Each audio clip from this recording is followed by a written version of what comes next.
नमस्कार, मी विजया वामन।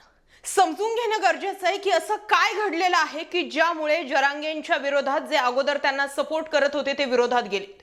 24 डिसेंबर तारीख लक्षात ठेवा, कारण या तारखेनंतर महाराष्ट्रातील मराठ्यांच्या आरक्षणाची दशा आणि दिशा ठरणार आहे। आणि सोबत ठरेल मनोज जरांगे पाटील यांची विश्वासार्हता।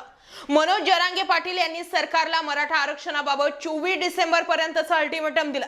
अल्टिमेटम संपल्यानंतरही सरकारने मराठा आरक्षणाबाबत निर्णय घेतला नाही तर मनोज जरांगे पाटील पुढील भूमिका काय घेणार हे स्पष्ट होणार आहे।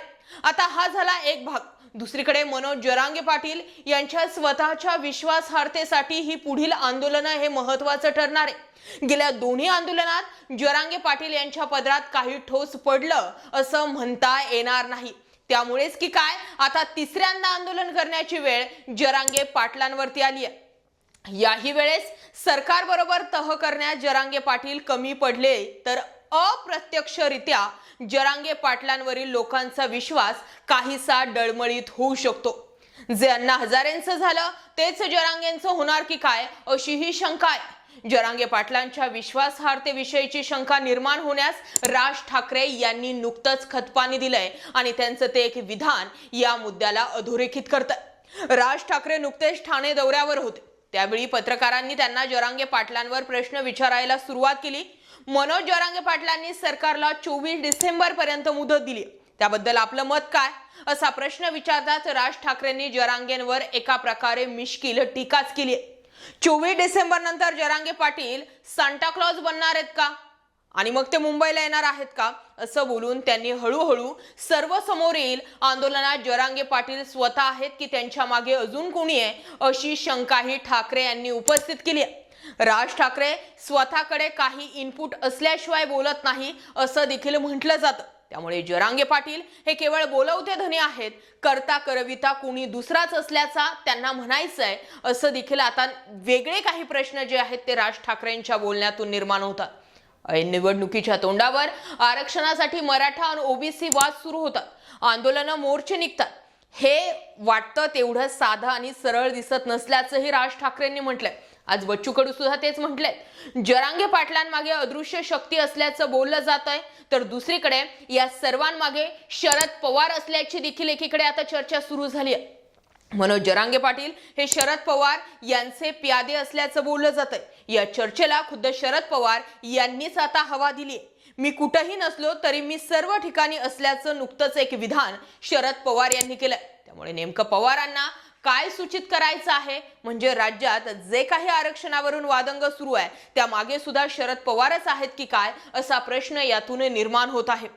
एकीकडे ऐन निवडणुकीच्या तोंडावर आरक्षणाचा मुद्दा निघणं, जरांगे पाटील यांच्यासारखं एक मराठा नेतृत्व समोर येणं, त्याचंच वारंवार त्यांनीच सरकारला अल्टिमेटम देणं, राज ठाकरे यांनी मनोज जरांगे पाटलांच्या मागे कोणीतरी असल्याचं सुतवाच करणं आणि आता खुद्द शरद पवार यांची ही गुगली, हे सर्व डॉट जोडल्यास मनोज जरांगे पाटलांच्या भूमिकेबद्दल सर्वसामान्य मराठ्यांच्या मनात अनेक प्रश्न निर्माण होणं साहजिकच आहे। सध्या जरांगे पाटील संपूर्ण महाराष्ट्र फिरून मराठा समाजाशी संवाद साधतात, जाहीर सभा घेतात।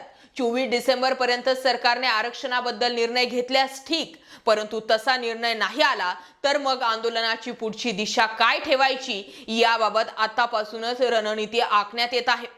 परंतु जरांगे पाटलांना आता आपलं आंदोलन 3.0 हे निर्णायक स्थितीत न्यावंच लागणार आहे। सरकारच्या थातूर मातूर आश्वासनांना बळी पडल्यास तिथून पुढे जरांगे पाटील हे नाव मागे पडत जाणार हे निश्चित आहे। जरांगे पाटील यांच्या आरक्षणाच्या लढ्यात खरं बळ म्हणजे सामान्य मराठाच।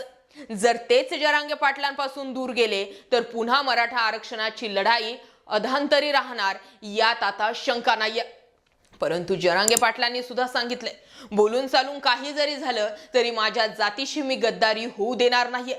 आणि त्यामुळे जोपर्यंत मनोज जरांगे पाटील यांचा महाराष्ट्र दौरा सुरू आहे, जोपर्यंत जरांगे पाटील यांचे पॉलिटिकल स्टेटमेंट येत नाहीत किंवा जोपर्यंत मूळ आरक्षणाचा मुद्दा सोडून जरांगे पाटील दुसरीकडे भरकटत नाही, तोपर्यंत तरी मराठा समाजाचा विश्वास हा मनोज जरांगे पाटलांवरती कायम आहे।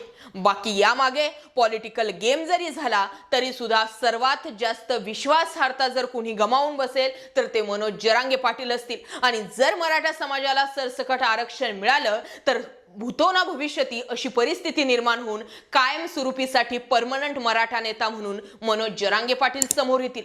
मांडलेले मुद्दे काळजीपूर्वक ऐका, मांडलेल्या मुद्द्यांचा अर्थ काय आहे ते समजून घ्या आणि त्यानंतरच व्यक्त व्हा। मी अगोदरही सांगितलंय आणि आताही सांगते, समाजासाठी जी योग्य बाजू असेल तीच मांडली जाणार। व्यक्तिदोष किंवा व्यक्ती विरोधी असं स्टेटमेंट आपल्या व्हिडिओमधून कधीही नसतं। त्यामुळे मांडलेल्या मुद्द्यांवरती विचार करून मगच टिप्पणी करा। हा व्हिडिओ आवडला असेल तर जास्तीत जास्त लोकांपर्यंत आवर्जून शेअर करा। जय महाराष्ट्र पब्लिक।